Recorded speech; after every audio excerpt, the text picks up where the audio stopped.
Hello and welcome to the concluding round of the Isolation eRacing series. Over the last 5 weeks, we have taken you to some of the world's most iconic motorsport circuits, and we've had drivers who hail from Formula One to Indy, LMP to GT, and even karting. And not forgetting some of those incredible names that have joined us along the way, including Rubens Barrichello and current star of Formula One, Landon Norris. And this is a Formula 3 championship. Formula 3 being one of the key steps along the way to Formula 1, which I think has absolutely been part of the success of this series. Now tonight, you have been casting your votes, and I can tell you now, we are heading over to a circuit steeped in British motorsport history. It is, of course, Brands Hatch, and standing by to take us on a quick lap is the king of 24-hour racing, Adam Christodoulou. Hey guys, my name's Adam Christodoulou, official Mercedes AMG factory driver. I usually race in the GT3 or GT4. Today we are going around Brands Hatch Grand Prix circuit in a Formula 3 car, part of the Isolation E-Series Championship. We are now at Druids Turn 2, back on the power, over to the right hand side, get to the white line, down a gear, get it turned in, kiss the curb, full power. Stretching out all the revs, trying to get the most out of this little engine. Late apex, full power, getting back to the curb. Heading down this straight, making the thing scream. Where's our speed? You see it in the corner, 220 kilometers an hour. Brake down one gear, get it turned in, squeeze, keep going, stay with the white line on the left, down a gear. A little bit of understeer through there, heading towards Dingo Dell now. Just a little brake. Sweep down 2 gears. Kiss the bottom of the curb, full power. Heading down towards the final corner of the track now. And make sure that I don't mess it up. Down. Get it turned in, full power. All the rear starts to slide. You can see all the braking trace as well. And now just the shortest possible line to the start and finish. And that is one lap complete of Brands Hatch Grand Prix circuit. Thank you very much to Adam for that quick lap there, and it gives you a little taster of what's still to come tonight. Now, before we head trackside, I've got a little treat in store for you. Earlier on, I caught up with current Formula One driver Pierre Gasly. So tell me, obviously lockdown has thrown the whole Formula One calendar upside down on its head. Nobody's known exactly what's going to happen, but we seem to be now reaching a point where races are being confirmed, calendars are being set. How ready do you feel to go back racing? I'm actually feeling, as good as I could. So, I must say it was kind of strange feeling after Australia when we got to know everything was cancelled and we didn't really have any answers about the start of the season. But I really took the lockdown time. I stayed in Dubai for 2 months with my trainer and kind of like a training camp. So I just train every single day. So I'm probably in my best shape ever right now. So physically I'm good. Mentally I'm more excited than ever to get back in a race car and go racing. So no, I'm really looking forward to it. I can understand how you feel strong fitness-wise and mentally-wise. But how do you cope with then getting back into a car? Because you've not been able to drive your Formula One car or anything for the last 4 months.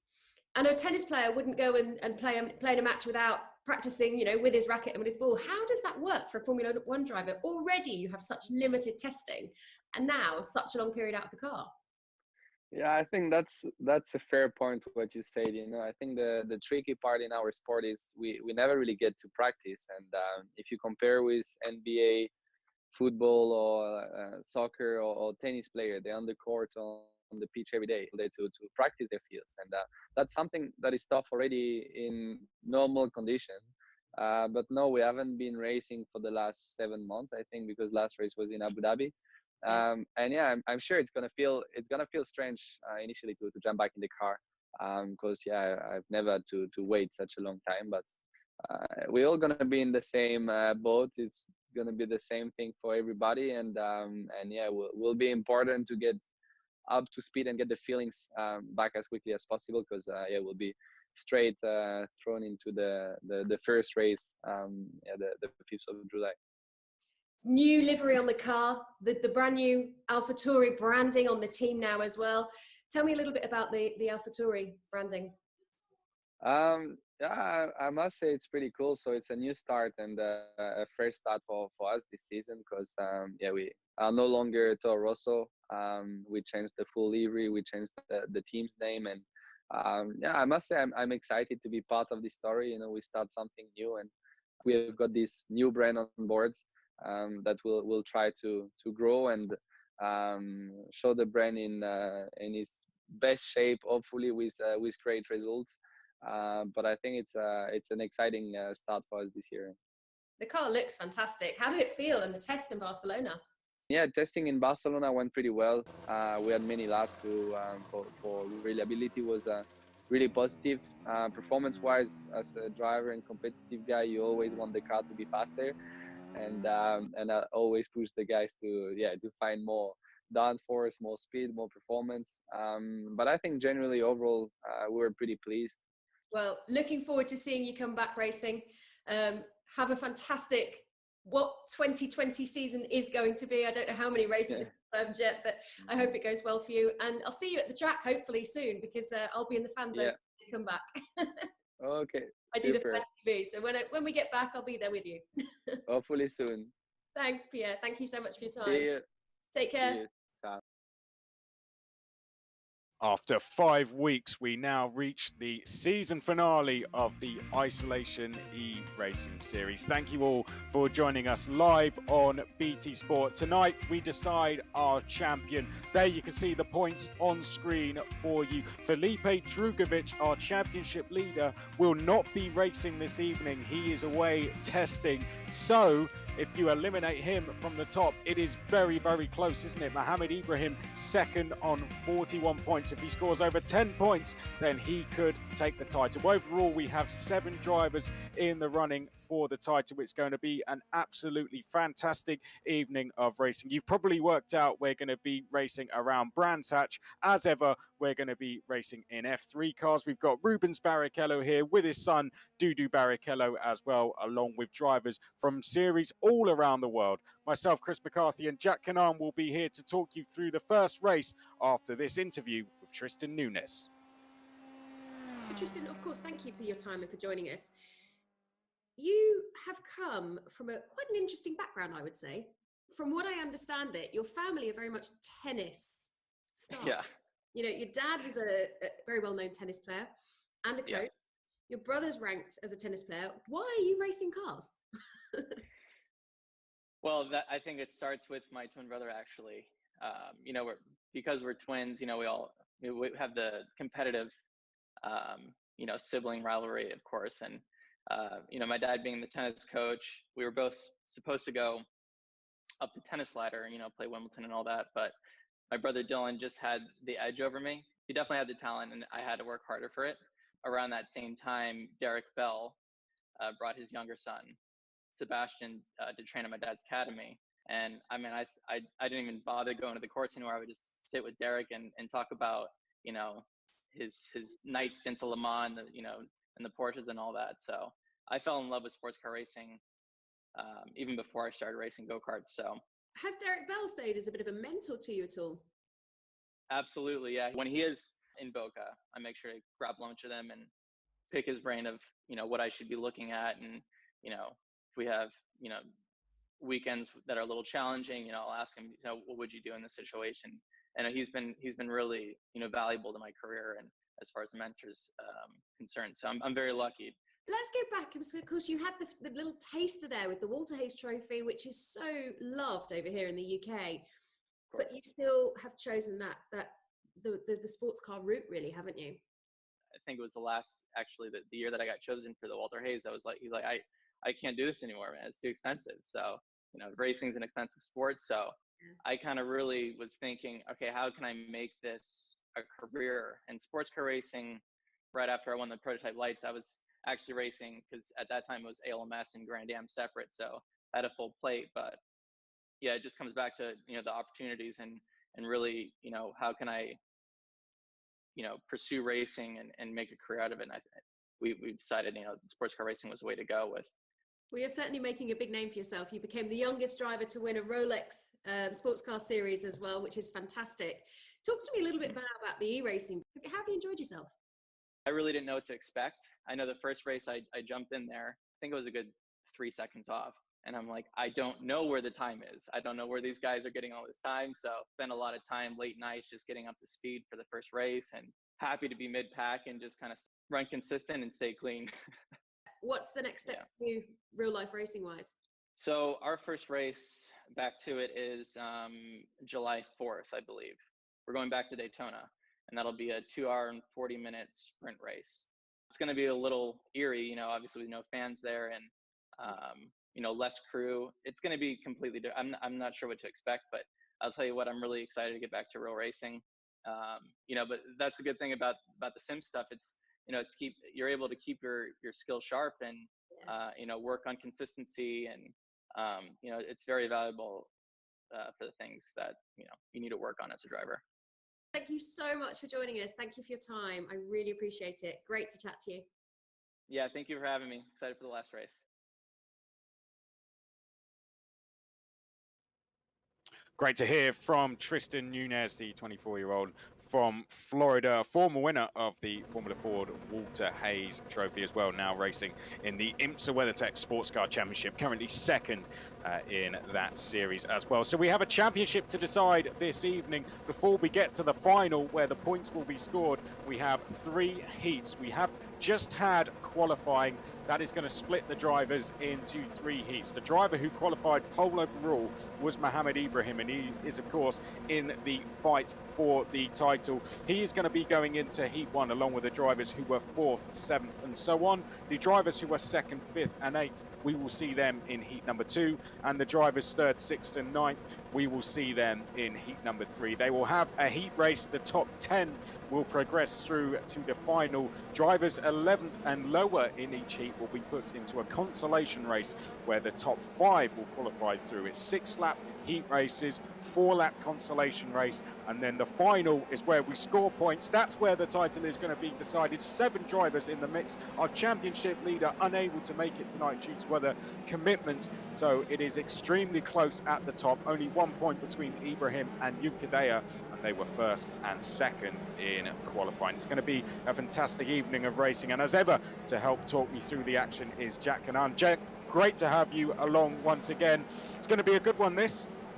It's going to be fantastic, yeah. Championship decider, exactly like it was in the April Isolation Series, where we had a title battle right to the very end of the last race of the day. So there's plenty to look at right here. Ibrahim is on pole for this heat race one. He needs to finish in 5th or higher in the feature to have a chance of securing that title. He's got Danny Yunkadea that's going to be challenging him, but not in this heat race. Alongside him will be Josh Malin for this one. Then it's Sandy Mitchell, who is just in 4th place, and then Phil Denez is also in the Denez is also fighting for the title as well, but he has an outside chance of this one, so we'll wait and see what he can do. But yeah, Brands Hatch full warm-up lap here. Ibrahim on pole. He needs to win this to secure a pole position, and that could be crucial in that feature race when fighting with Yunkadea.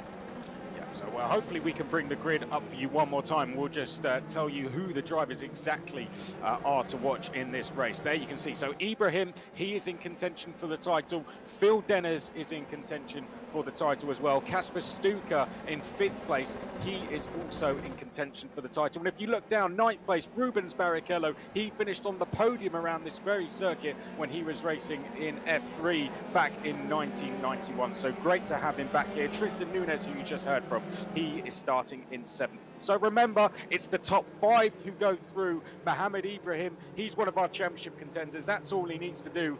If he gets through this race, he will be pole position for the final. I'm now going to hand over to Jack to talk you through the race start.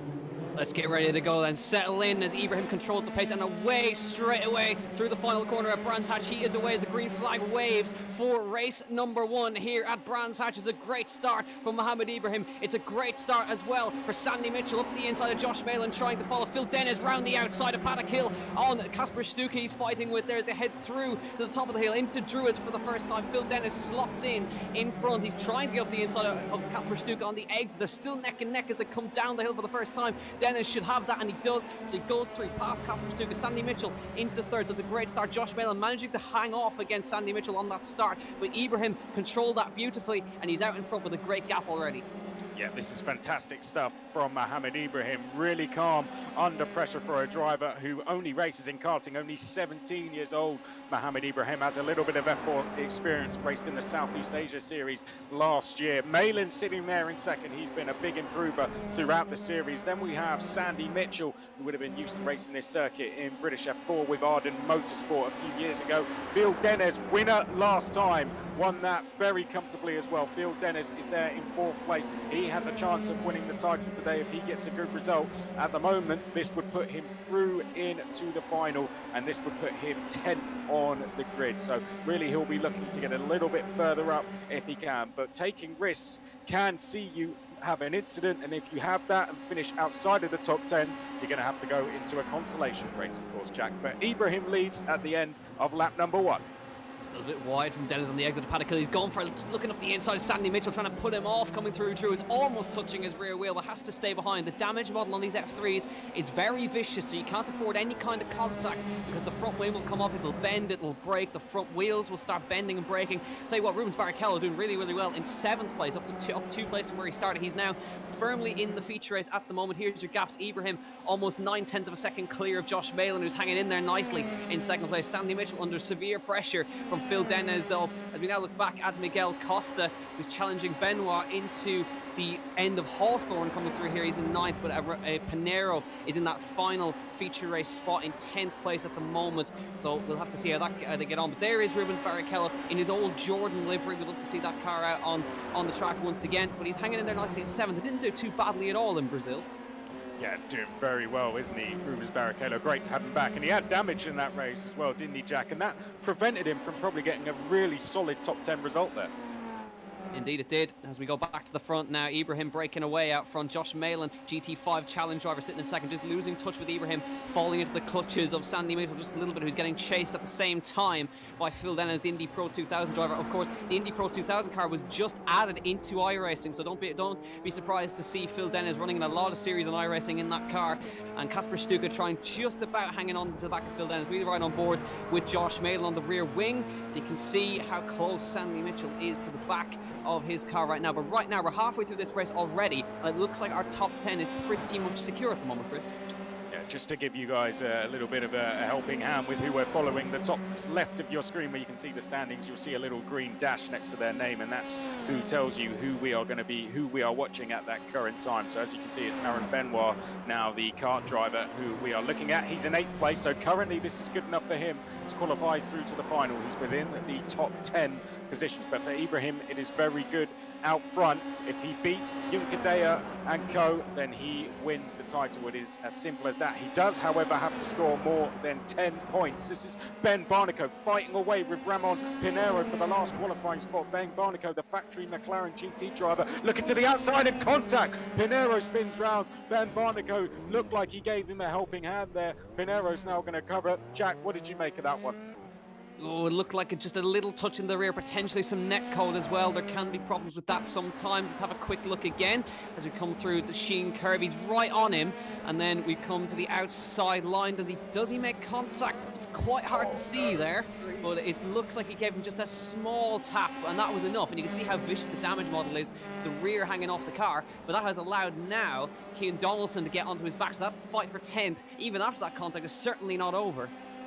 Safe by the tree there, wasn't he, Ben Barnico? But it's not done him a huge amount of favours here. He's still under pressure now from Cian Donaldson. Cian Donaldson, who has done well throughout this championship, as a best result of 8th, has always been very consistent driver, the Scottish driver, and he's now looking to the outside of Ben Barnico as they come up towards this very fast right-hander at Hawthorns. Through Hawthorns they go, and Donaldson not able to get through there. Donaldson's got to try and take his time, but he's also got to be wary of Adam Christodoulou, who gave us a tour around this circuit at the head of the program before we heard from F1 driver Pierre Gasly. You can see Ian Donaldson just trying to line up a move. He's got a couple more laps to do it as we now go on to lap number 5 of 6. Here we look at Sandy Mitchell, who is slowly but surely coming under pressure from Phil Dennis, who is coming off the back of that win at Donington Park last time. So Sandy Mitchell in a little bit of a tough position here, because as much as he's trying to close down Malin, Jack,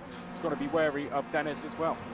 Indeed he does, and Malin actually impressive. Fastest lap of the race from him on the previous lap. So Josh Malin is certainly doing enough now to hang on to that second place. Sandy Mitchell into third place, still under a little bit of pressure from Phil Dennis at this point. Kasper Stuga 1.1 off the back of then Tristan Nunez, Rubens Barrichello, Aaron Benoit, then Miguel Costa, Ben Barnacle and Cian Donaldson. That's your battle for 10th place. But Ibrahim is just driving his own race at the moment out front, just controlling the pace, controlling his driving. Doesn't want to make any mistakes. He can't afford mistakes because he's fighting for the title. And remember, if you've watched the April Isolation Series, you will know that Ibrahim lost the title in that final race after contact with Ramiz Azam. And of course, Azam lost the title to Drugovic by a margin of 0.05 of a second across the line. So he really cannot afford any kind of mistakes, and he'll have that in the back of his mind as we come on to the final lap of Heat Race 1, where right now he's doing everything perfectly. This is what you call making the best of a bad situation. Mohammed Ibrahim putting himself on the world stage, racing live on BT Sport all the way from Malaysia, racing against some of the best drivers in the world. And Mohammed Ibrahim, who's only a karter, is currently leading the way. And if he wins this race, he'll be on pole for the final, which is where you score the points. He's not going to score any points for finishing first in this race, but it will put him on pole position for the final, which will be coming up later in the program. We look back at Malin. Here now we look down at the field a little bit. This is Costa chasing Benoit. He's got a huge gap behind. Barnacle still under pressure, it seems, in 10th place. Ben Barnacle with the final qualifying spot. But we look back now at Malin, who's driven a very good race here as well. This would be a fantastic result for Malin to put himself in 4th place for that final. Sandy Mitchell there in 3rd. He's done well in this one. He's up to 8th in the championship. Sandy Mitchell has had a 4th and a 5th in the last 2 rounds. His consistency continuing. But Ibrahim is going to lead us now round the final corner for the final time. And that is the first stage complete. Mohammed Ibrahim, is he on his way to the title? He takes heat number 1 victory, and with it, pole position for the final. Josh Malin finishes in 2nd. Sandy Mitchell is 3rd. Dennis is 4th. Stuka is in 5th place. Then it's Nunez in 6th. Rubens Barrichello finishes in 7th place. Benoit is 8th. Costa is 9th. Barnacle qualifies through in 10th place, takes the last spot in the final. As for the rest, they will be in the consolation race. They are Cian Donaldson, Alim Christodoulou, Mateus Capik and Ramon Pinheiro as well. So a fantastic race. We still have 2 more heats to go to give us 20 more drivers onto the grid for the final before a consolation race, which will give us 5 more. We're going to take a quick breather before heat number 2, and we're actually going to hear from the race winner, Mohammed Ibrahim. How long have you been sim racing, Mohammed? Just been over a year now. And was that something that you brought in as supplementary to your karting, or was that to help you with your karting? Actually, I was into sim racing quite before karting. Actually, I started off as a sim racer before karting. So it was actually then I went into karting because I learned that you start off with karting, or you start the racing career through karting. You are in this Isolation eRacing series competing against the likes of Landon Norris, Jack Hawksworth. We've got Rubens Barrichello and his son. We've got some incredible names. What's it like for you as somebody who is very, very early on into racing karts and being, sim racing here, to be competing against names like that? Yeah, it's absolutely amazing. I would never have ever imagined racing with them. Like you couldn't even think about it. Like you'd only think you could race with them in Formula One, and Formula One is so far away and it's almost impossible to reach there. So you would never ever think that it's possible, and giving this opportunity is amazing. We can see quite a few trophies behind you. Are they your karting trophies? Yes, yeah, all of them are karting trophies. So obviously things are going very well for you. Have you got a plan for 2020 or even forward to 2021? At the moment, we are still looking out for opportunities. Nothing's confirmed yet, but I'm looking forward to do an F4 season, or nothing's confirmed so far. you could still potentially win this championship for the final race ahead of us now. So fingers crossed for you. And thank you very much for taking the time to talk to me. Yes, thank you so much. I would really like to thank you a lot. I would like to thank Enzo Mucci a lot. And thank you so much, everyone who is involved in this. Thank you so much. So gracious. Thank you, Mohammed.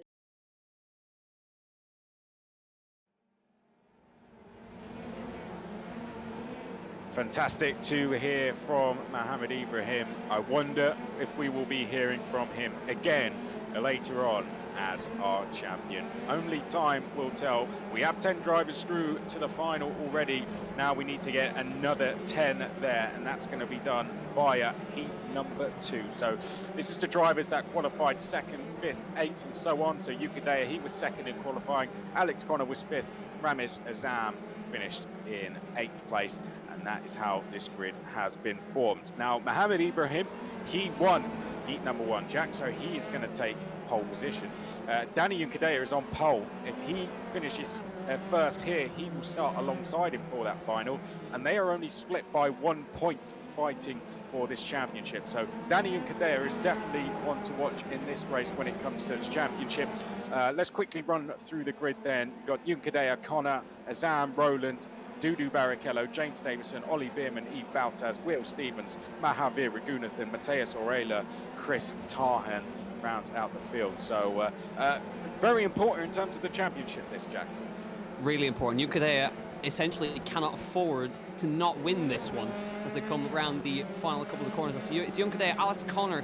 Kind of impressive from Alex Connor, British F4 driver. He's alongside Yukadeya, but we've got to watch out for Ollie Rowland as well. He's also in the title fight. He's not far off the point, so he needs to go with Yukadeya as much as possible. Azam was fighting for the title last season. He's out of contention now, but he'll want to be a spanner in the works. They come round the last corner to begin heat race number 2, and away goes Yukadeya straight away as they lead towards turn number 1. It's a great start from Yukadeya. Alex Connor trying to follow in behind. Azam sliding up the inside as they fight for position. Roll into the outside line. Connor trying to hang around the outside of paddock, but Azam looks like he's going to get up the inside and does. So Azam goes through to 2nd place. Alex Connor holds on to 3rd place. Roland trying to stick his nose up the inside. He goes through now to 3rd place. A squeeze. Oh no! Oliver Rowland off the road. Does he keep it out of the wall? I think he might have just put his contact with Alex Connor as they came out of paddock of Druids. Excuse me. There's now damage on Oliver Rowland's car. That's why there's even more involved. I think there could have been another accident further back as well. Looked like they're possibly Dudu Barrichello. Dudu Barrichello was involved. So Dudu Barrichello and Ollie Rowland involved in lap-one incidents, and that is crucial, huge, and that could be it for title hopes, Chris. Yeah, what a shame. Oliver Rowland only 4 points behind Ibrahim in the title fight, and sadly Oliver Rowland is he's just about going to make it through to the final at this rate, and he's probably going to be carrying some damage as well. Will Stevens, we're just having a look at here in 7th place now. He is trying to get past Yves Baltas as well, but Oliver Rowland, to win the title, he does need to score more than 14 points, so he needs to be inside the top 4 positions, and what a shame. Let's have a look at a replay then and see what happened. It was coming through Druids, and there you can see contact made. Rowland up in the air and just about managed to stay out of the wall, and then there was a further incident here. This is Dudu Barrichello, goes for a spin, and that looks like Yui, I think, with nowhere else to go but straight into the side of him. So a real shame there. Dudu Barrichello, he's going to be going into the consolation race.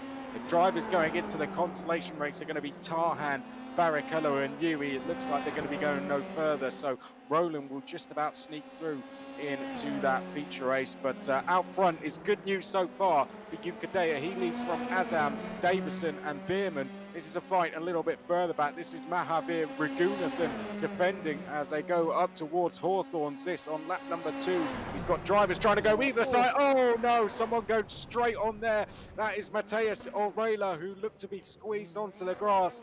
And Orella is now lost his front wing completely. And Mahavir Raghunathan continues this defense with Connor behind now. Alex Connor carrying damage. He's trying to make sure he gets through the features, but he's got to get past Ragunathan first, who's not proving an easy customer to pass. He moves to the outside line as they come to the final corner. I don't think Ragunathan's going to give that up too easily as they come towards the last corner. Of course, he's trying to hold on to a feature race spot. Alex Connor trying to get... Oh, he puts him in the rear, and round goes Ragunathan. Alex Connor, I think, gave it back to him there as they came through the last corner. Ragunathan around in the last corner. I think he's kept it going. I think he is still going, but Alex Connor puts Ragunathan into the wall, it looks like there. Possibly a bit of contact coming to the last corner, but Alex Connor now carries on, has got a lot of front wing damage. Now let's have a quick look at that again as they come through. This is we're back live now as we look at a battle further down. But yeah, that Alex Connor now, this has not been a good race for him. He was up near the front earlier on, and that's 2 instances now he's been involved in. Yeah, well, Mahavir Ragunathan in F2 last year, he proved to have some interesting defensive tactics and offensive tactics as well. And I think patience had just worn thin there for Alex Connor, and he sent him into a spin. Here we go. Let's have a look at a replay. Alex Connor looking quite nervous here as he went to the outside. Ragunathan defending to the inside, trying to get the switch back, and there we go.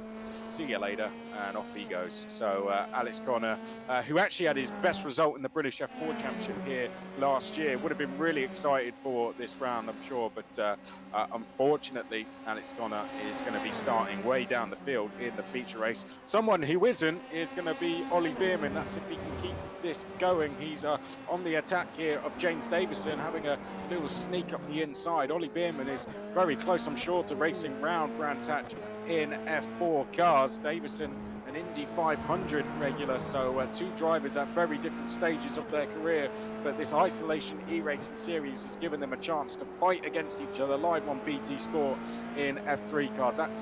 It's absolutely fantastic. We got Yves Baltaz, he is just sitting behind that. You can see they're trying to grab the toe from Bierman, but we're looking back from Davison as Bierman there just trying to get the toe up towards Hawthorns. It's a great little battle, and Will Stevens isn't too far behind that as well. Will Stevens, ex-F1 driver, now racing in the FIA World Endurance Championship. So this is quickly going to become a 4-way battle here, I think, Jack, with James Davison getting on the defensive.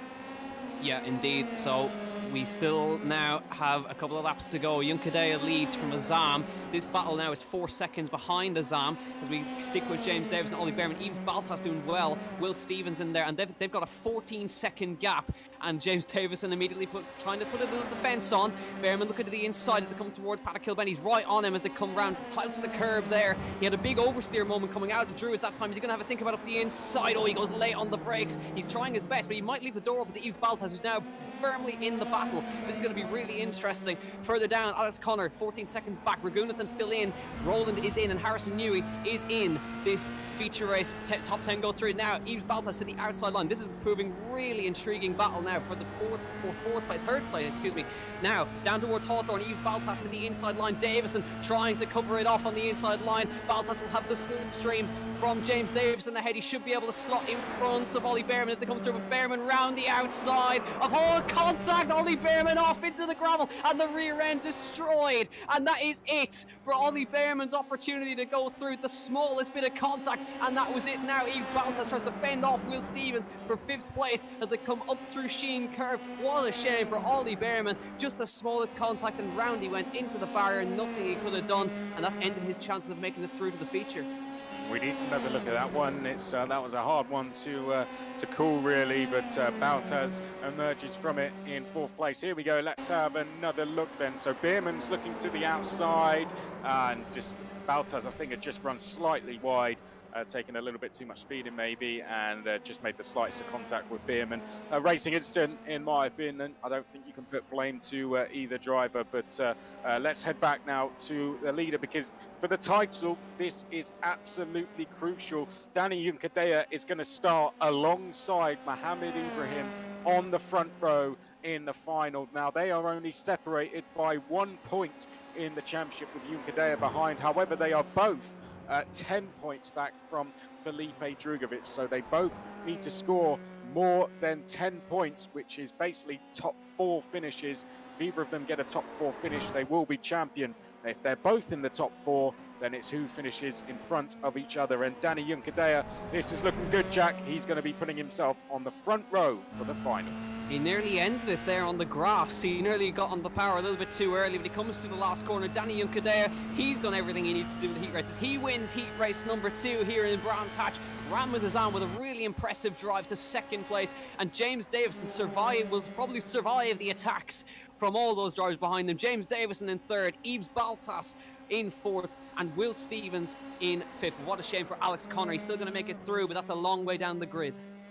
Yep, Alex Connor somehow is going to finish all of that in 6th. Raghunathan is going to finish in 7th place, so they are both going to qualify through to the feature race. Oliver Rowland is going to qualify through to the feature race as well, as is Harrison Newey, and he was off right at the start. He's been through pit lane.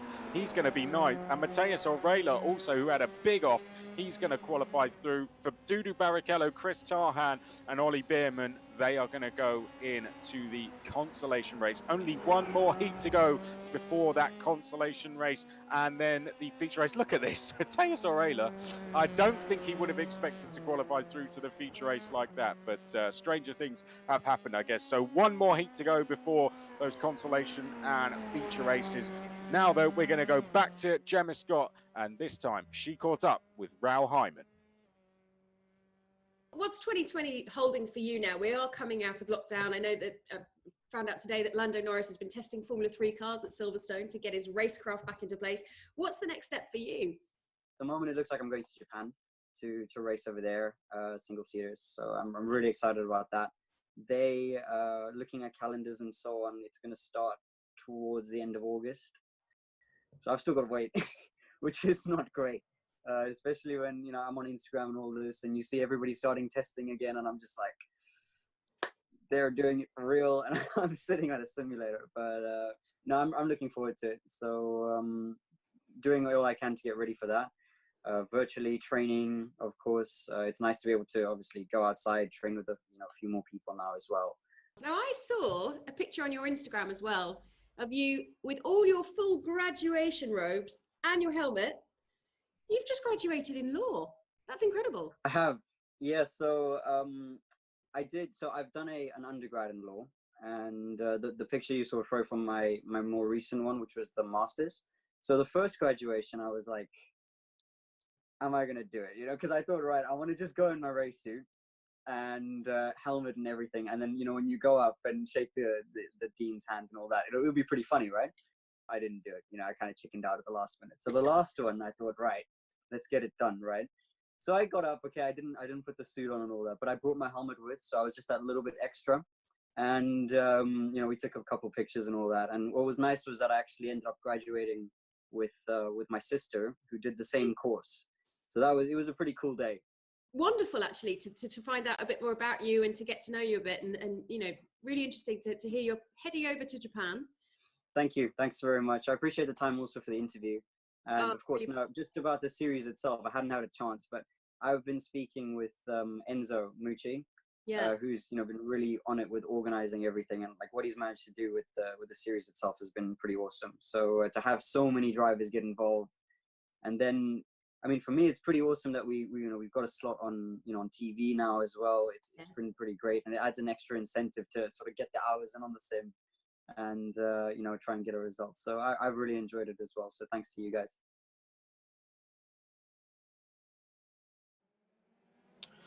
Great to hear from Raoul Hyman. Congratulations to him as well on his law degree. Right, here's the grid for the third and final heat. We've got Robert DeHaan on pole position, Jake Dalton second, Mike Epps is third. Alongside him is Ed Jones. Mike Epps, definitely one to watch after his fantastic drive last time. Then it's Bart Horston, Jaden Conwright, Enzo Mucci, Harry Cottrell, Freddie Spinlow, Matt Greenwood, Jack Hawksworth, the aforementioned Raoul Hyman, who we heard from. They are the grid. I believe we maybe have a few others, but we don't have a chance to get through the rest of them. We're going to concentrate on the guys at the front once again. So this, the third and final heat. Once again, the top 10 will go through, and that will give us 30 on the grid for the feature race. DeHaan is going to lead us in towards turn number 1, the Energy Course factory car driver. Jake Dalton is there in second place. He scored his first points of the season last time at Donington Park. Mike Epps came through all the way from the back back of the field to finish 9th last round, gained over 20 places in the process. He's in 3rd place. Then it's Horston in 4th place. Jones is in 5th. Conroy is 6th. Cottrell 7th. Then we've got Hyman, Greenwood, and Morris in 10th place, Jack. Indeed, I just saw Bart Horston fending off Ed Jones really aggressively, really shut the door on him right there. So Bart Horston with a great start up to 4th place. Ed Jones drops places to 5th place. Well, it's Robert DeHaan. Look at that. Oh, big defence from that looked like Ed Jones on Jaden Conroy coming down towards Hawthorne Bend. Wide eyes car off. That's Bart one of the Mike Epps, I think, that was running off wide there. Going through Roland, going to that's Ed Jones, assuming trying to come back up the inside of Jaden Conroy. Ravel Hyman slots up the middle of 2 cars, trying to make it a triple overtake as they come through. Off onto the grass, Ravel Hyman keeps it straight and manages to carry on somehow through all of that. So Ravel Hyman makes up a lot of places through all of that chaos because they came through up the top of Sheen Curve for the first time. But a spinner, Jaden Conroy around, and a big one at the last corner. He's into the wall, and he is now out of contention for the feature race. That was a massively chaotic first lap there. Yeah, hopefully we'll get another look at that. Jaden Conroy finding himself in the barriers. Jake Dalton, who is a driver coach now, was a mechanic as well for Fusion Motorsport. Great to see him back out there. This has given him a chance to go and race single-seaters once again. Let's have a look at this replay, though. Let's find out what happened here to Jaden Conroy. Ran wide there. Then we see Raul Hyman. He makes a dive for it up the middle of both of them. That sees him go wide. There you can see Conroy made a slight bit of contact. He followed him off. That lost him a lot of momentum. And we come back round down towards the final corner now, and this is where unfortunately we're going to lose Jaden Conroy. What happens to him? He is helped round definitely there, and Jaden Conroy has been sent straight into the barriers and sent straight into the consolation race, Jack. What a shame, but really opportunistic driving from Raul Hyman. He really went for it there to stick it up the middle of all of those cars, but managed to keep going. So after all of that, it's Robert DeHaan still leading, Jake Dalton putting him under pressure, Mike Epps is 3rd, then it's Bart Horse and Harry Cottrell up to 5th place now after all the chaos, and Ed Jones, Matt Greenwood, Raul Hyman, Seb Morris and Freddie Spindlow are your top 10. So obviously there's 3 guys that are out of this race right now, so we're pretty much secure. Jake Dalton, look how close the lap times are, 1:15.9, 1:15.9, 1:16.0. The top 3 have all remained the same, but this is a lot closer than the previous heat races where the leader has just checked out. Jake Dalton keeping him honest right now, and Mike Epps hanging in there in 3rd place. Bart Horston obviously has got pace in the car, and he's actually catching up to these guys. We can see there, just Dalton just with a little bit of pressure now. Mike Epps behind him. Here's Bart Horston. We have a little off earlier, but recovered it with no problems, and now he's starting to catch Epps and Dalton once again. Bart Horston, who raced in British F4 last year, finished on the podium around here at Brands Hatch, will be racing in the BRDC British F3 Championship this year, running slightly wide there. He's got Epps just ahead of him. We've got a 6-second gap back to young Harry Cottrell, the young Carter, who is in 5th place. Greenwood is 6th, Hyman in 7th, then it's Ed Jones in 8th, Seb Morris is 9th, Freddie Spindlow is in 10th place, and has that final qualifying spot with half the race now complete as Bart Horston makes his way onto lap number 4. DeHaan doing a great job out front. Robert DeHaan, he finished 8th last round, but showed more impressive pace than that. So DeHaan definitely capable of playing a little bit of a part in this championship fight. He's got no chance in winning it, but he can, I'm sure, disrupt who wins it overall as DeHaan. There you can see him, 8/10 clear out front here, Jack. This is really impressive stuff from Robert DeHaan, who's still racing in karting. Yeah, the Carters are really putting on a show. Ibrahim and DeHaan at the moment. Jake Dalton 2nd. Mike Epps putting the pressure on. Interestingly enough, the fast lap of the race was Bart Horston last time. We saw him coming through Paddock Hill Bend, steering left into a right-hander. So he's really pushing as they come through to begin lap 5 next time around. Mike Epps starting to think about maybe mounting a move on Jake Dalton shortly as they come round here, unless they want to hold position. But of course, this is all for grid space, so they really don't want to lose position to each other. And Jake Dalton bringing the gap down to about 7/10 of a second now as they come around the last sectors. This is really close between these top 4, 7.5 seconds back to Harry Cottrell. Then the top 4 are pretty much secure. It's just whatever we don't know what order they're going to finish in. That's it. We are still looking at Mike Epps here, who's turned himself into a bit of a sim racer. I'm sure many of you would have known him from racing in the British Touring Car Championship for a couple of seasons, but he's now part of a sim racing team and doing a really good job. Has been putting in some really impressive results. So this has been a great opportunity for him to put himself on the big stage. And Mike Epps has been taking advantage of that, particularly with his drive at the last round. But Bart Horston, who's preparing for a season in British F3, he's trying to chase down Mike Epps. He's got a big gap behind him, so this is a great position for Bart Horston to be in. However, Jack, it is pretty tough to overtake around here, and that is why it is extra crucial to get yourself up as high up the order as you can, so you're up the grid on that feature race. Exactly. Each of these guys are equidistant from each other now. Each half a second. Now Epps gets it a bit wrong coming out of the corner right there, but he manages to get it straight again, luckily enough. But now we come on to the last lap. Each car is separated by just under or over half a second. Jake Dalton has closed in a little bit. Mike Epps still within 0.3 of a second, even after his mistake. Bart Horston 0.7 of a second back. So this is really, really close as they come across the line for the white flag in heat race number 3. It's Robert De Haan leading this one. Jake Dalton second, Mike Epps third, Bart Horston fourth, Harry Cottrell, Matt Greenwood, Raoul Hyman, Ed Jones, Seb Morris and Freddie Spindler. Fastest lap of the race, Mike Epps, even with the massive moments he had. He managed to keep it on the road, 1:15.4, and he sets the fastest lap of the race. Through Druids they come. I wonder, is Mike Epps even going to think about making a move here? It looks like they're just not close enough to each other. Yeah, I don't think he's going to be close enough. We go on board with Jake Dalton, the mechanic for Excel Motorsport. Did race in single-seaters a few years ago, the likes of Intersteps, BRDC F4, Formula Renault, UAE F4 as well. So is used to racing in these kind of things, albeit a few years ago, and he's doing a great job to hold off the pressure here of Mike Epps. I agree with you, Jack, I don't think he's going to be quite close enough here, Epps, to mount a challenge on Jake Dalton, but he might put himself under a little bit of pressure, because that mistake there has allowed Bart Horston to slightly close in. I think they're going to stay as they are. All four should safely qualify through to the feature race. We've got the consolation race after this, but the driver who will start third in that feature race will be Robert De Haan, as he's about to take victory. This will be his first heat race win in the championship. Robert De Haan, another Carter, takes the win here in the heat races. He comes across the line to win heat race number 3. Jake Dalton hangs on for second. Mike Epps is third. Bart Horston in fourth. Then we just have to wait. Harry Cottrell, Matt Greenwood, Raoul Hyman, Ed Jones, Seb Morris and Freddie Spindler are going to be the ones that go through to that feature race. Enzo Mucci, Jaden Conroy and Jack Hawksworth are the ones that are going to be in that consolation race, which the top 5 will go through.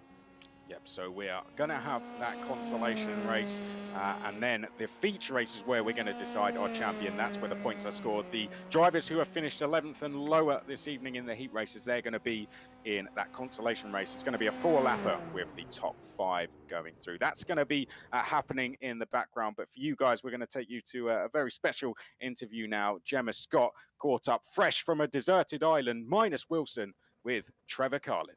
So, Trevor, first of all, tell me, Carling Motorsport are so well known for nurturing drivers, for helping not only the physical development of racing a car, but actually the mindset as well. You seem to create Formula One stars or Indy stars. You kiss them goodbye when they're ready to go, and it's almost like your children that you're raising. Well, that sums it up really, Gemma, because we're Carling's a bit like a family. And we're the parents, and we have the drivers come along and they're the kids. So, you know, they walk through the door the first time and it's all a bit shock and awe. We're a great big factory and it's all shiny and glitzy. We bring them in and we treat them normally, as you know, like they're our kids, and we help them and teach them, and then bring them on. And of course, you know, the most important bit is how good they are. But what we do is teach them not just the driving part, we teach them how to deal with people, how to cope with systems and a big company. So when they do make the step up to, you know, Formula One or IndyCar or Le Mans stuff with massive teams, they're well prepared. And the biggest thing we do is we're normal with them. We don't treat them like superstars. We treat them like young kids and professionals that they're going to be. So it's great fun. And you know, being a father myself, I don't try not to spoil them too much because it's always bad, but it is good fun, and when you see them make it, it's even better. It's great reward. Well, I've worked with you over many years, Trevor, and through those years, I've seen you work with some incredible drivers who have gone on to be incredibly successful. If you look back over the years of your little Carling family, who do you feel most proud of? It would be totally wrong for me to pick out one at all. A bit, yeah, as you say, like picking out one of your favourite kids. It's not possible. They're all the same.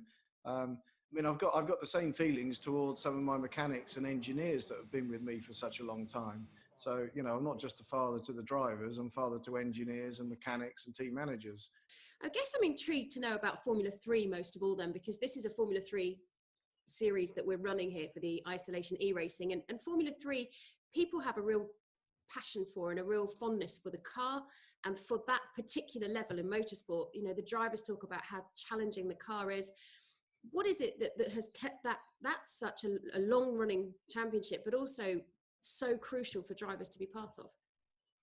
The great thing about Formula 3 has always been I know it's a ridiculous thing to say, but the power to weight ratio of a Formula 3 car is actually quite similar to a Formula 1 car. So the driving style of F3 is very similar to F1. So what I've found over the years is that the great F3 drivers, they're not totally happy when they do F3000 or GP2 or F2.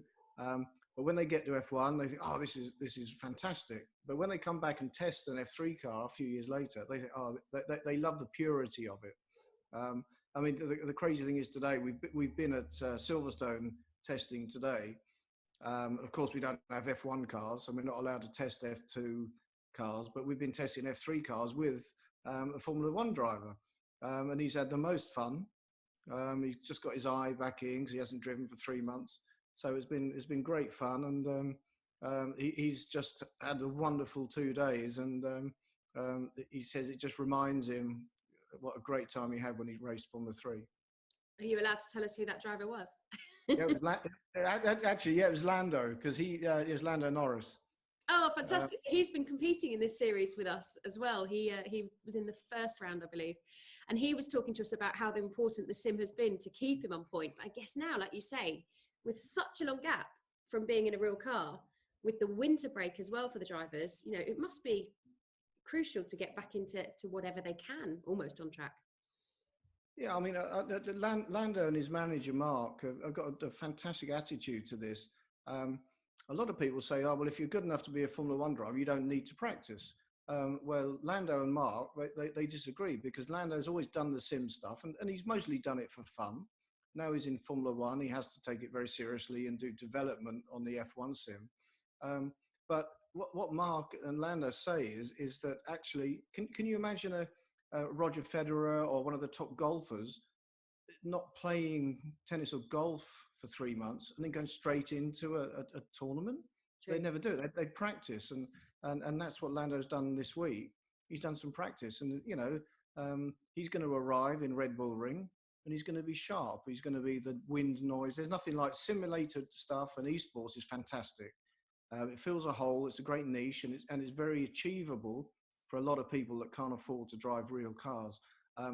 But you know, there's nothing like the real thing to get the sensation and the G-force on your neck, and I mean, the things, they're vicious to drive, and the vibration and all the wind noise. So it's great preparation. It's really impressive, actually, and it's wonderful to hear about that happening. Talk to me a little bit about the sims then as well, because we mentioned there how important they can be, and they are a way of keeping the drivers still driving. And of course, we've seen across the years, like Jan Mardenborough came through a sim racing series to become a fully fledged FIA licensed driver. Do you think we might see, off the back of all of this e-racing that we've had, potentially a rise in drivers coming through? Is that possible? Well, absolutely. And I mean, Jan drove for us in Formula 3, and he's gone on to have a great career in Japan. And to be honest, you know, Jan with the right brakes and the right luck and a bit of money behind him could have got to Formula 1. You know, he's good enough to be racing Formula 1. But it's just circumstances. You know, there's a lot of drivers good enough to be in F1 and they don't make it. So I don't see why there's no reason at all why the people doing esports at the moment aren't good enough to be in F1. It's just whether, you know, it's so expensive, motor racing. whether it's someone gets the brakes to get in. You know, I mean, it's, you know, Jan's done it and a few other guys have done it, but it's so difficult. And it's so expensive. It is. Well, listen, thank you so much for taking the time out to chat to us. It's lovely catching up and hearing what's going on inside.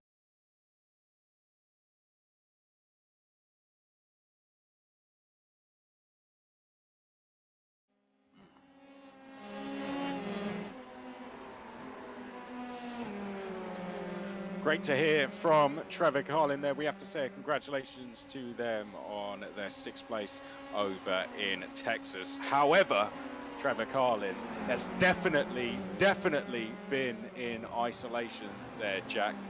It's a castaway impression. It's a mix between that and a Santa Claus out of work. I'm not too sure, but Trevor Carlin, hopefully we're seeing him back to track soon. He was actually talking there, Jack, about Landon Norris, who has been testing with him. Of course, Trevor Carlin, the amount of drivers he has worked with over the years is absolutely fantastic. Just to give you an idea of some of the drivers he has worked with, a lot of those who have gone on to F1, but he's won 9 British F3 titles, 3 Formula Renault 3.5, 6 British F4, but he's worked with the likes of Lando, Danny Kvyat, Kevin Magnussen, Daniel Ricciardo, Nico Rosberg, Sebastian Vettel, Antonio Giovinazzi, and so on.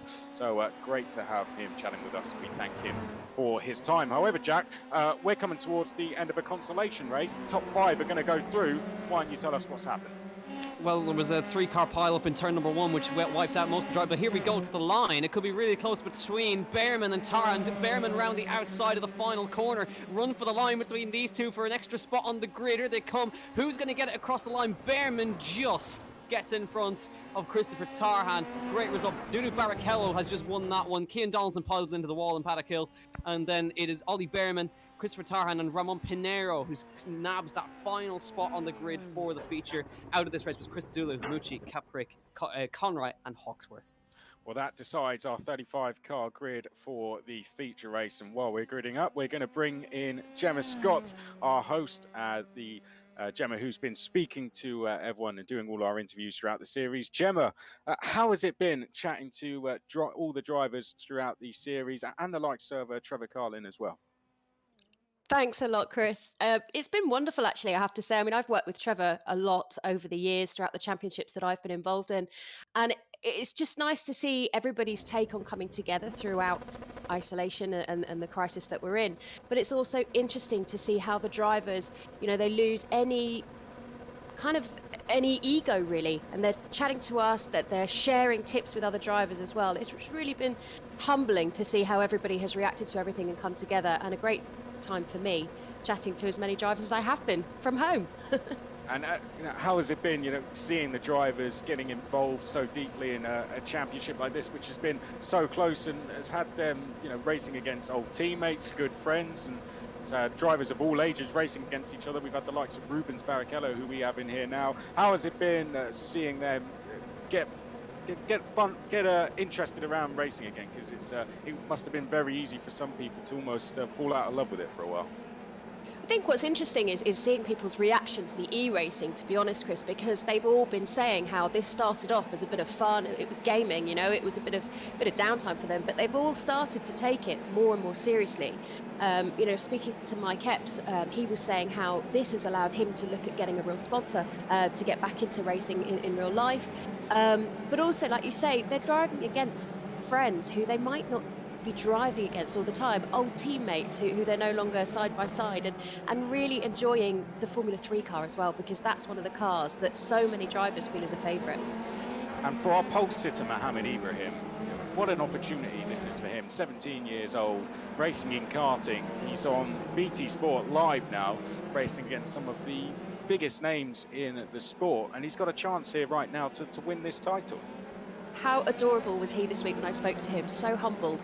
He'd stayed up until 4 o'clock in the morning just to be able to chat to me with the different time zones we're on. But he is delighted, and he is a man now that is using this opportunity to really want to push forward and make a name for himself and be able to become a professional racing driver. He's still young. He's still got the opportunity to do something there. But what an honour. He is just so grateful to be able to have shared a grid with these guys. Thanks very much, Gemma. I know you'll be back to chat to our eventual champion, whoever that is, and we're going to decide who that champion is right now. Mohammed Ibrahim is on pole position, Danny Juncadella alongside. They are both 10 and 11 points behind Drugovic, who is not here. So if they finish in the top 4, it is then a straight fight between those two, as they are only separated by 1 point. Robert De Haan and Josh Malin 3rd and 4th, Ramiz Azam and Jake Dalton on row 3. Then it's Mitchell and Davison, Epps and Dennis, Baltas and Horston. After that, we have Stuka and Stevens, Cottrell, Nunes, Connor, Greenwood, Barrichello, Ragunathan, Hyman, Benoit, Roland, Jones is 24th. Then it's Costa, Newey, Morris, Barnaco, Aurelia, Spinlow, Barrichello, Donaldson, Bierman, Tarhan, Pinero. For the last time in the May Isolation Series, we get underway and racing, and Mohammed Ibrahim is going to lead us down towards turn number 1 here at Brands Hatch GB. Him and Juncadella, it's whoever finishes ahead of them, basically, is going to be the one who takes the title. Robert De Haan there in 3rd place. Then we have Malin in 4th, Azam is 5th, Mitchell in 6th, Epps is 7th, Dalton 8th, Davison in 9th, and then behind that it looks like we have Dalton or Davison there just fighting outside the top 10, but sadly we're losing drivers already, Jack.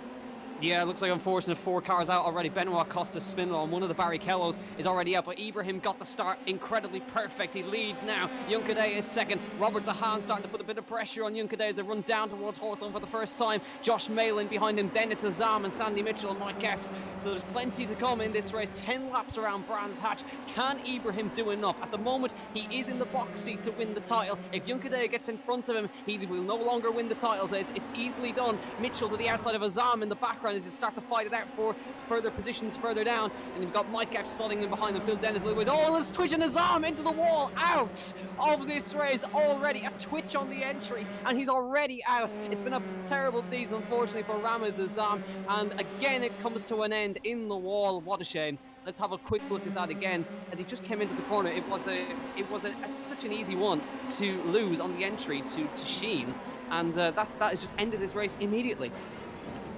What a shame there, as we go back then to the live action. You can see Mohammed Ibrahim still leading the way, Danny Juncadella in 2nd place. A reminder, they are split by 1 point, so it's whoever finishes ahead. The point system, points go to the top 10, 25 to our winner, 18 to 2nd, 15 to 3rd, 12 to 4th, and then we go 10 to 5th and work down in 2s with 1 point going to 10th place. Felipe Drugovic is currently the championship leader, but he is not here. He is off testing, and Mohammed Ibrahim is 10 points behind him. So Mohammed Ibrahim still does need to score 10 points as well as outscore Danny Juncadella. We'll keep you updated. We've got live updates on our championship coming in. The top 10 at the moment are Ibrahim, Juncadella, De Haan, Malin, Epps, Dennis, Mitchell, Horston, Stevens, and Alex Connor. Things starting to spread themselves out a little bit at the front here, and it's looking like it's going to be a straight fight between Ibrahim and Juncadella. Juncadella is not letting him get away. Ibrahim is quickly trying to break the toe, but 6/10 is our gap at the end of lap number 2. We're on lap number 3, 10-lap race, so not a hugely long race this. And now look back at Horston. He's in 8th place, trying to fight with Sandy Mitchell. Horston trying to go down the inside. 2 ex-Arden Motorsport drivers here going head-to-head. Horston not quite able to get through at the moment. Will Stevens will be hoping to close in on this behind Alex Connor in 10th place there. But the gap out front, Jack, remains at 6/10. In fact, now it's just going up to 7.5 we go down towards Hawthorns. Yeah, crucially though, Juncadella is still in the tow at the moment, so he's doing enough right now to just keep Ibrahim honest. What pressure Mohammed Ibrahim must be under right now. Look, off the road goes Robert De Haan in the background, into the grass, keeps it going straight, and lucky to get away with that one, but that's now dropped him out of the tow of Danny Juncadella and dropped him into the hands of Josh Malin, who's having a great run out today in 4th place. Mike Epps 1.2 behind him, so the battle now really is on with Ibrahim and Juncadella out front. But as I was saying, Ibrahim under immense pressure now. He's 17 years old, getting chased by one of the most experienced drivers on the grid, Danny Juncadella. He's won so many titles in so many different forms of motorsport. And Mohammed Ibrahim, a young Carter, under severe pressure from him. What an opportunity this is for him, though. And let's see if he can hold on to the title. He's setting fast lap after fast lap, but Juncadella is keeping him right on this. There's only a 10 between them, but Phil Dennis sets the fast lap of the race. You can see Ibrahim just running onto the gravel a little bit there, but at the moment he's just about holding on to Danny Juncadella to keep him behind him for now, but he cannot afford any mistakes whatsoever. Yeah, Danny Juncadella is very experienced at this. He's won titles in FIA European F3, Masters of F3, F3 Mitchell. Euro Series. Go Sandy ahead, Mitchell in the wall. Looked like a spin for Sandy Mitchell that time, coming out of, I think that was Surtees coming out. They were just coming out of there, and he just dropped it on the exit on the curb and straight into the wall. Let's have a quick look and see if we can see what happened here. Yeah, so we're following Sandy Mitchell, who's behind Phil Dennis right now. So drop downhill, and it looks like he lost it by himself here. Just got on the grass, and round he went. Tried to keep it out of the wall, but there you go. Damage model strikes, and he's out of the race. What a shame for Sandy Mitchell. He was running really, really well, up firmly in the top 10. That's put him out of this race and promotes everyone else up a position. We look at Will Stevens, who's now under pressure from Alex Connor. This will be now for 9th place. So a great job so far from Will Stevens and from Alex Connor, who hold on to that place right now. But out front, the gap remains identical, 7/10 of a second. Look how close the lap times are. There are a couple of hundred separating them. Robert De Haan hanging in there at the moment. We're halfway through this race already. It's flying by. It's only 10 laps. So Juncadella, he needs to make the move late if he wants to keep Ibrahim behind him. We keep an eye on Alex Connor, who's going to think about getting past Will Stevens. This is an interesting battle we're looking at now. Very interesting indeed. We can see there Will Stevens, who is in 8th place, Alex Connor 9th. This is a good drive here. Harry Cottrell, young Carter, has just made his way up to 10th place, passing Oliver Rowland, the Formula E driver. Rowland's going to go back past him. Cottrell running a little bit wide. Oh no, Hyman makes contact, and Hyman, both him and Cottrell out of the race now. Hyman almost went up and over there. That's 2 races that have ended, sadly. We look a little bit further up, and this is Will Stevens still fighting away with Alex Connor, but a real shame there for Harry Cottrell and Rao Hyman. Both of them looked on for potential top 10 finishes to win the season, Jack. Yeah, unfortunate there. So we now look at Robert De Haan. That's Josh Malin behind him. Juncadella just a little ways further up the road, and Ibrahim just opened the gap just a tiny little bit more, 1/10 of a second, and that's all it takes right now. Let's have a look at the lap times that come across the line, and this time for lap 6 of 10, 1:15.3, 1:15.3. So they're matching each other, so Juncadella really can't do much. Phil Dennis, 1:15.1 down in 6th place. He needs a miracle to have a chance at the title today, but Ibrahim is holding on off immense pressure at the moment from Danny Juncadella. But as we said, any mistake and that'll be it. His title came to an end in the final race of the final race in April, so we can't count out anything yet, and it was an identical scenario to this. Himself and Azam, 1 point between them heading in, and it came to an end with contact. Let's hope that doesn't happen again today, but he's doing enough right now to win this title out front, and there's not going to be many laps to go. 4 laps to go when we come across the line next time. We weren't naming all the F3 titles Juncadella has won. He has been in this situation many times before. Ibrahim, however, not so much. He has just been racing in karting.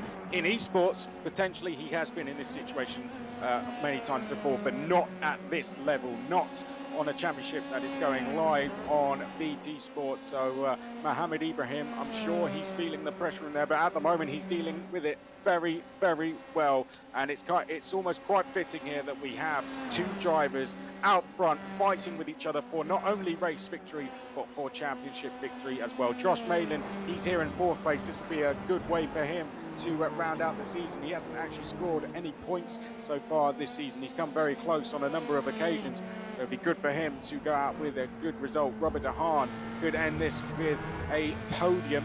He only joined the championship last time, Robert De Haan, and joined it with an 8th place. So here's a look from Josh Malin trying to chase down Robert De Haan just ahead of us. He's half a second behind, so he's getting that toe.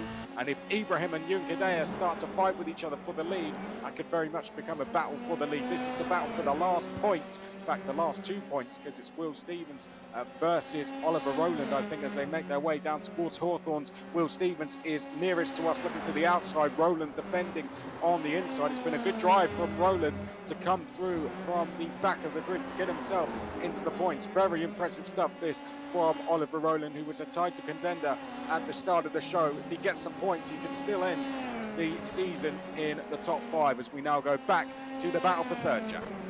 Yeah, the gap opens up even more out front. 9/10 of a second it goes to now between Ibrahim and Junkadea. So Ibrahim is just slowly opening it out, a 10th of a second faster each time than Junkadea. Lap 8 of 10, 3 laps to go. The title fight's still on. The battle for third is very much on. There's also just some lapped cars coming in the way very shortly. That is Cian Donaldson. I think that is ahead of Robert Tahan at the moment. Mike Gepps is right behind him. Phil Dennis has closed into this one as well. He's just off the back of these guys. Bart Horston 2.2 off the back of this battle as well. So it's really coming to a 4 here right now. There's not long to go. It's a really quick couple of laps that we've got on. The championship at the moment is in the hands of Mohammed Ibrahim, but can he hold on? 17 years old. It's so impressive. It's such a mature drive that he's on right now, but can he finally claim that title that he just lost by a hair in the April Isolation Series? We'll wait and see. Yeah, it would mean so much for him, as you said, in the manner he lost the April Isolation Series in. This would mean a huge amount for him to win the May Isolation Series. Not only win it, but win it with a victory as well. A victory with a very honest race against a very accomplished driver in Danny Junkadea. Around the final corner they come. Just 2 more laps now for Mohammed Ibrahim to complete, to hold on and take the win and the title. Danny Junkadea, he's going to be throwing absolutely everything at it now as we go on to the penultimate lap of the race. Danny Junkadea, fastest lap of the race, 1:15.114. He's done a new fastest lap, but it's not enough to really close that gap down to Mohammed Ibrahim, who's just been able to open up a slight advantage on this lap. And a mistake, Junkadea's made a mistake. He's slowing up in the background and just running too wide, it looked like to me there, Jack. That's opened the gap now to almost 2 seconds. Yeah, that's all it took. Junkadea with the mistake, he runs wide, and that's done enough now to Ibrahim to have a 1.7 second lead as we're about to head on to the final lap next time by. The battle for the podium is going to go to the flag. I think Josh Malin vying for his first points and also his first podium. What a result that would be for him.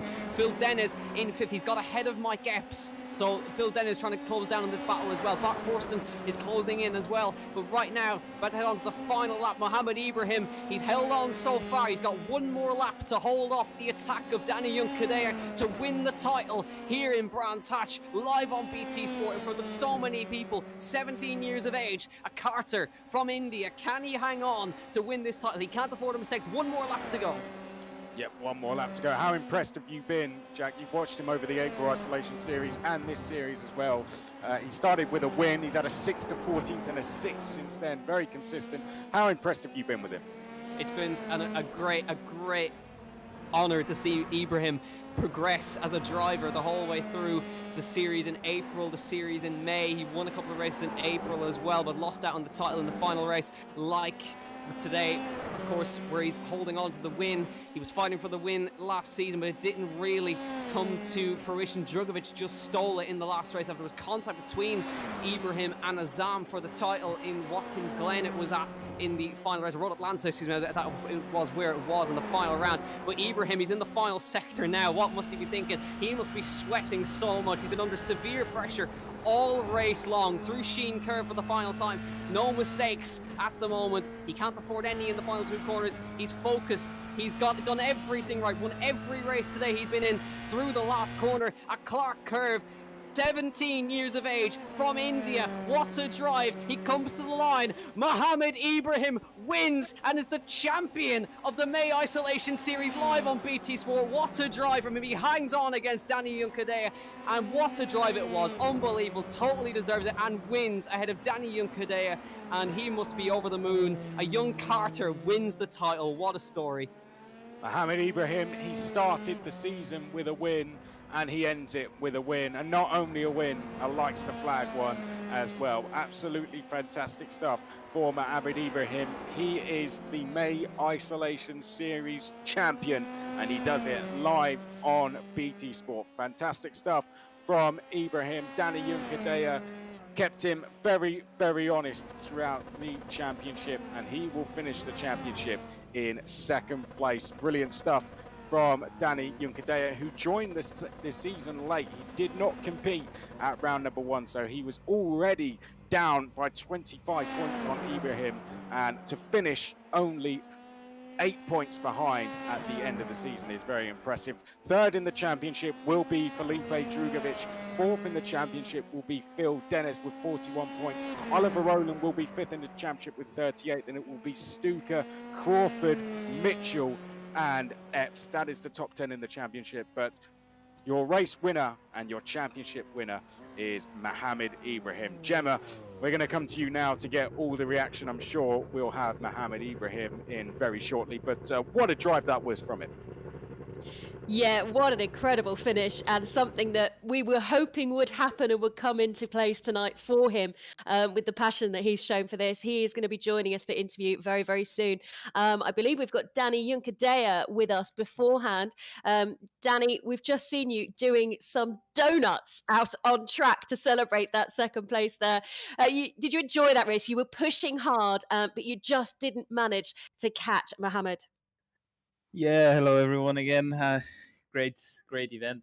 I love Brands Hatch, so yeah, that was a lot of fun. This track is always very entertaining as a driver. Of course, as a racer or for competing, is always a little bit harder because it's very difficult to overtake. So yeah, I tried my best. I think second, I'm happy today with second because Mohammed was unbelievably quick. So yeah, I didn't manage to pull that one off, but anyways, a lot of fun. So yeah, thanks to everyone for hosting this. I think it was a great couple of weeks, and looking forward for more because these cars are unbelievably entertaining, and at these tracks, especially British tracks, like old school tracks, I love it. Well, you certainly put on a great show. Thank you so much for joining us. Come back and join us next week as well, because we'll be starting a whole new championship and we want to see more of those battles. Thank you, Danny, and well done. Great drive. Yeah, thanks, Gemma. See you guys. See you soon, man. Standing by, we do have the father and son duo, Barrichello. We've got Rubens and we've got Dudu joining us at the same time. Thank you very much for coming back and racing with us. I'm going to come to you first, Rubens, if I can. It must be a fairly long time since you've raced on Brands Hatch in reality. Oh, my time with Brands is fantastic. If I tell you that I got to learn Brands on a wet track one time on the Formula 3, and then I went racing. And I remember in qualify, I crashed at Root, the second corner to the right, the very tight one. So I have like memories like it was yesterday. So what a pleasure to race a Formula 3 on this. And of course, all of that, people don't necessarily know is the wonderful feeling you get as you drop down through Paddock Hill Bend into that decline there. It's just awesome, isn't it? It's just you can see the public there. I mean, you have Silverstone, you have Donington, you have really nice circuits, but the real big fan goes to Brands Hatch to watch Paddock Hill. So it's just awesome. It's the same feeling on the simulator. Oh, fantastic! I hadn't realized it was that same feeling. Incredible. It goes down. It's just a smally track to fit 30 odd cars, and then there's a lot of crashes. Yeah, we've had a fair few crashes out there as well, but wonderful to see you out there. And it must be nice for you in this moment, taking time to share the track with your son, with Dudu. Yeah, absolutely. I mean, I came in very late, and I'm proud that I did a 15.7 on the last race, and so speed is coming up. I have a new simulator, which makes me happy. And yeah, I mean, unfortunately, Dudu calculate the time wrong as well, and he came in and did only 2 laps. I'm going to tell you his story. My one was that I qualify okay, and then on the last one, someone me in, and it was crash from there on. Yeah, it makes it tough, that's for sure. Dudu, nice to be racing against your dad, and nice to be beating him as well, I imagine. I mean, the race was I calculated the time zone wrongly, so it was 100% my fault. I was actually at the supermarket getting myself some water. So when I realized, I was starting to get messages from Discord saying that practice session was going to go up in 5 minutes, and then I said no way. And then I literally came driving here, and I got 1.5 laps in practice, and I went straight to quali. I did not practice before that, and I had a very good lap, which put me in P14. But you know how it goes. So yeah, I crashed, and then won the consolation, which was kind of nice actually. And then in the start, someone just crashed in front of me, and I couldn't avoid it. So I was just watching my dad, which also crashed. So yeah, not very good race for us. Not the best race, but lovely to have you both there together. Thank you so much for joining us, the pair of you. Hopefully we'll see you back next time. See you next week. Excellent stuff. Thank you very much. Ollie Rowland is standing by. Ollie, closing the championship there with I think it was 5th position for yourself in overall. But certainly not easy, is it, this sim racing? No, it's not easy. I've been pretty busy as well recently, obviously with the Formula E stuff on the weekend, so I haven't had a chance to do much practice. But no, it's enjoyable, and I'm quite happy with 5th, to be honest. Well, we'll definitely take that one. And you seem to be on form tonight, moving up slowly and steadily through the pack in that last race. Yeah, well, obviously I was in 3rd in my heat, and I had contact in turn 2, so obviously I had to start from the back, and I think I came from 25th. I got to 9th, but the field was already quite spread out by the time I got there, so I couldn't do much more. But yeah, not a bad result from the back. Well, fantastic. And thank you very much for taking the time out to join us. I know there's still a little bit of time before real racing gets underway, but certainly great to have you on board with this, and hopefully we'll see you back next time. Thank you. Yeah. Thank you very much, Ollie Rowland. Let's just very quickly cross over to Philippe Denez now, who is with us, who finished just ahead of Rowland in the championship. A fantastic end of the season for yourself, Philippe. Yeah, a little bit displeased with where I ended up in that race. I came in with a lot of confidence and I did a lot of practice, but I guess it wasn't enough. The field was strong and I made a little mistake in qualifying, and that was enough to hurt me for the rest of the event. And I had a good final, coming back up into 5th, but just wasn't enough. I really wanted that championship. Well, we'll give you another chance to join us in the next series, the next championship, and perhaps that will bring you slightly better results. Yeah, absolutely. I'm excited. I didn't even know there's a next one, but well, here we go, I guess. Exactly. We'll see you next week. Thank you very much, Philippe, and well done once again. Let's move on then to our championship winner, which goes to 17-year-old kart racer Mohammed Ibrahim. Mohammed, I can imagine now you are smiling from ear to ear. Yeah, have you cracked open the champagne? Yeah, no, I've not done that. Hello, everyone. How are you? And it's really amazing to win. Like, it's quite nice to win, actually. It's a great feeling.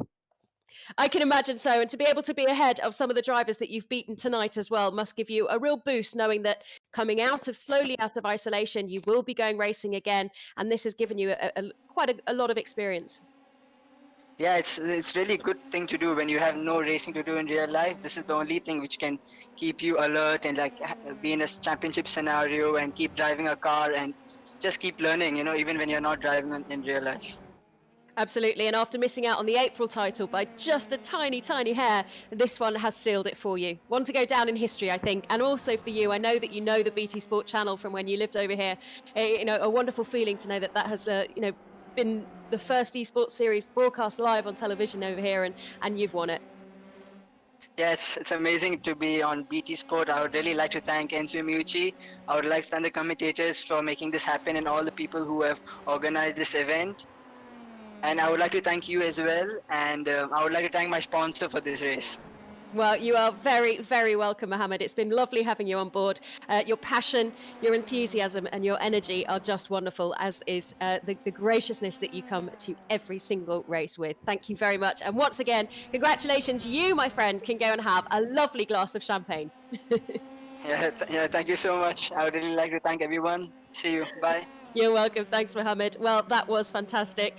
Mohammed Ibrahim takes the title there. Second place, Junkadea, followed by Drogovic, Denez, Oliver Rowland, and of course we have Stutska, Crawford, Mitchell, Epps, and finally in 9th position, it is Azam, who really struggled this season compared to last. A wonderful, wonderful season for you. And while that may be the end of this championship, and while we wait to get back to the real world, I can confirm for you, as I have mentioned, that we will continue to whet your appetites with more live e-racing right here on BT Sport and, of course, on delay through YouTube and across the world.